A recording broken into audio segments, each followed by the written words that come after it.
ഈ അടുത്ത കാലത്ത് സിനിമാ നിർമ്മാതാവ് നടനെല്ലാമായ സംഘടനാ നേതാവ് കൂടിയായ സുരേഷ് കുമാർ അവരുടെ സംഘടനയ്ക്ക് വേണ്ടി നടത്തിയ പത്രസമ്മേളനത്തിൽ സിനിമാ താരങ്ങൾ, പ്രശസ്ത നടന്മാർ, നടികൾക്ക് പ്രതിഫലം കുറയ്ക്കണമെന്ന് പറഞ്ഞത് വലിയ വിവാദത്തിലെത്തി.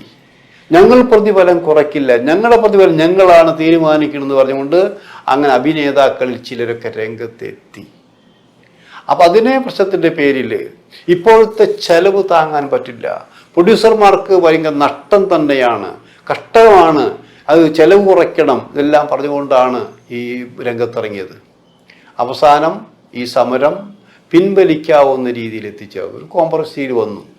ആ കോംപ്രമൈസ് വരുന്നതിന് മുമ്പ് തന്നെ സുരേഷ് കുമാർ അടക്കമുള്ളവർ പറഞ്ഞത്, ഇനി മുതൽ ഇവിടെ റിലീസ് ചെയ്യുന്ന എല്ലാ സിനിമകളുടെയും റിവ്യൂ ഞങ്ങൾ നടത്തും, തിയേറ്ററിൽ നിന്ന് കിട്ടിയ തിയേറ്റർ കളക്ഷൻ ഞങ്ങൾ റിപ്പോർട്ട് പ്രസിദ്ധീകരിക്കും. ഇങ്ങനെ മാത്രമല്ല, ഓരോ സിനിമാ താരങ്ങളും വാങ്ങുന്ന പ്രതിഫലം എത്രയാണെന്നും പ്രസിദ്ധീകരിക്കേണ്ടി വരും.